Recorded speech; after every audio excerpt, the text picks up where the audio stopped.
I come from the United States, and I came here under the agreement that I would not have to explain the behavior of American politicians as part of my presentation. So it's probably easier to just solve climate change crises than figure that one out. That said, I work with Suntech. I run worldwide sales and marketing. We're the largest solar company in the world. And the job is a fantastic one. I used to run product development and product management, so I can also speak to some of the technology, the innovations that we've been working on. But in my current job, I get to travel the world helping sell solar in all corners. And I love, in the US, when I get on a plane, I get a window seat so I can sort of prospect for opportunities of the many open rooftops that we have, and of course the vast open spaces that we have. It's inspiring because I look down, I see billions of dollars of opportunity. Now, when I come here, I came this morning from Verona, and the person who was helping me book the flights was lamenting that I had to make many stops in Munich on the way up and Frankfurt on the way back. And I explained that this was great because I could do further prospecting and see all of the incredible development that's happened. And I fly to Munich often, and I really can, over the years, see the growth of our industry just from a window on an airplane. A lot of discussion today has been focused on what we have to do in the future. And of course, in our industry, we greatly appreciate that. But I want to just take a step back and toward the desire for optimism that was articulated earlier, talk a little bit about what's happened to date. Because especially in this part of the world, I think everyone really needs to congratulate themselves, particularly the policymakers, I'm sure many people in the room, and the political leaders, first in Germany and then across Europe, who took great political risk at some times and had great fortitude in their resolve to make sure that renewable energy became a reality. I know we have a long way to go, but after Germany and other European countries started using the feed-in tariff mechanism, we now have 50 countries around the world who have followed that path.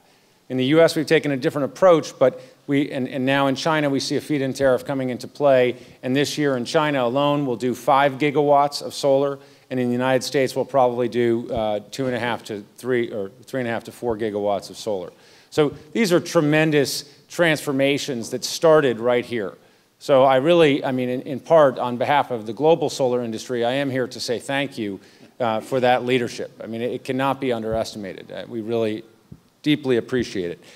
Another incredible benefit of all of that policy work, while there's going to be extraordinary revisionist history where people look back and say, hey, we overpaid, or that was the wrong policy, or whatever, the real impact of the last 10 years or the last 20 years was the radical reduction of the costs of building out renewable energy.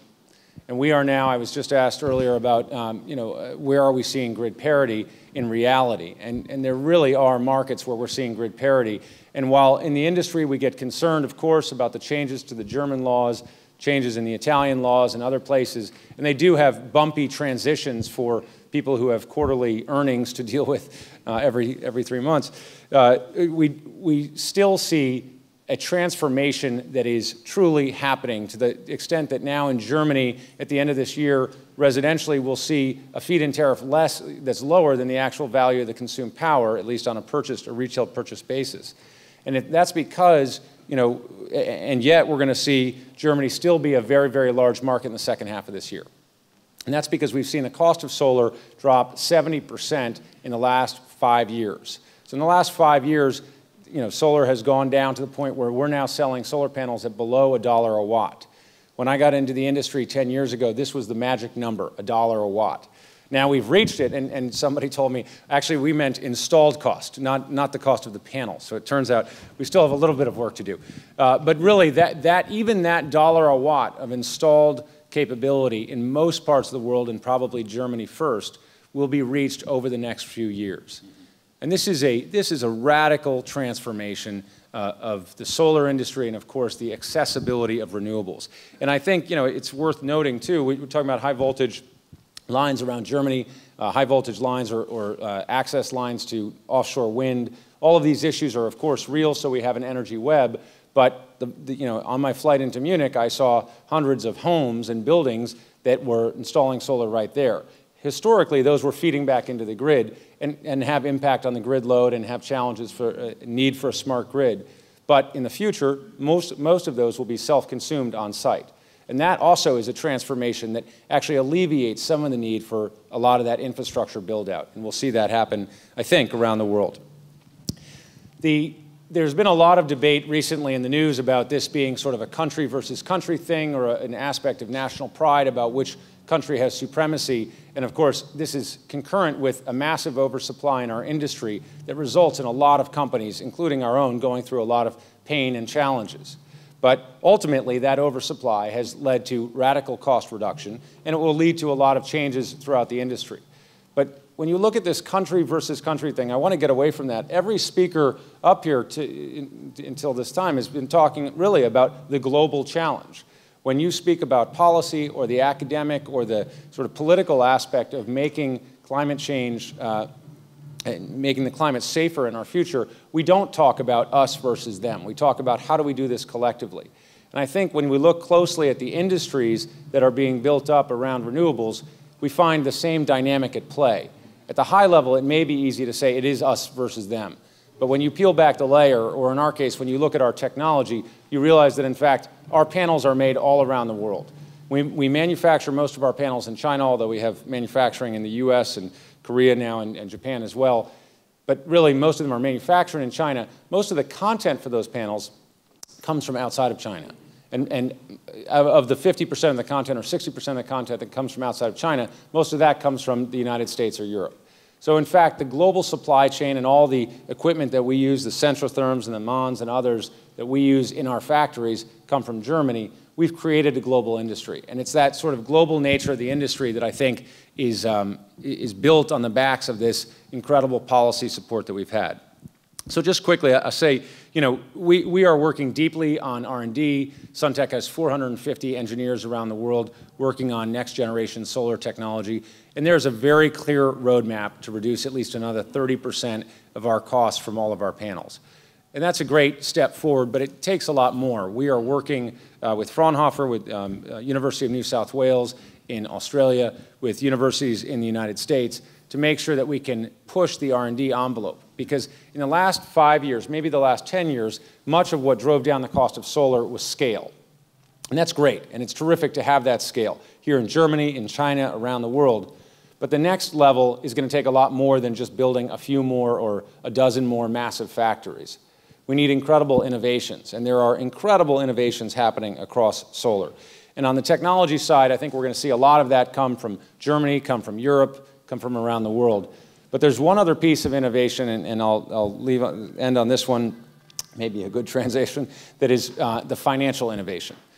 I would posit that, and we see this playing out with companies right now in Italy doing door-to-door sales of solar with no money down, where you have a lower cost of solar, a lower cost of power in your first month with no money down, and the generation is on your rooftop. Same thing is happening in the United States.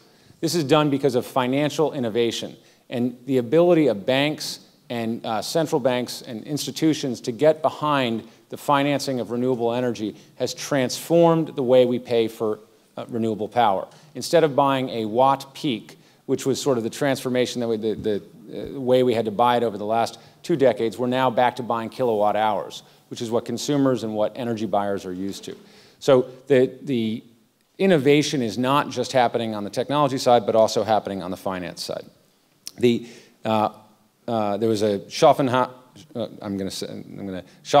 the German philosopher, talked about the transitions of truth and how truth went through 3 phases. That first you were ridiculed when you put something out there as a great idea. Then you were violently opposed. And then eventually you were just taken as self-evident. We see the renewable energy space going through these stages quite clearly. In the beginning, it was not taken seriously. This could never be big. I remember 10 years ago, somebody said to me, someday we'll be selling gigawatts of this stuff. And the guy next to him said, no, you know, that'll just never happen. And these guys were, you know, in the solar industry, and that was 10 short years ago. Now we're in the stage of violent opposition.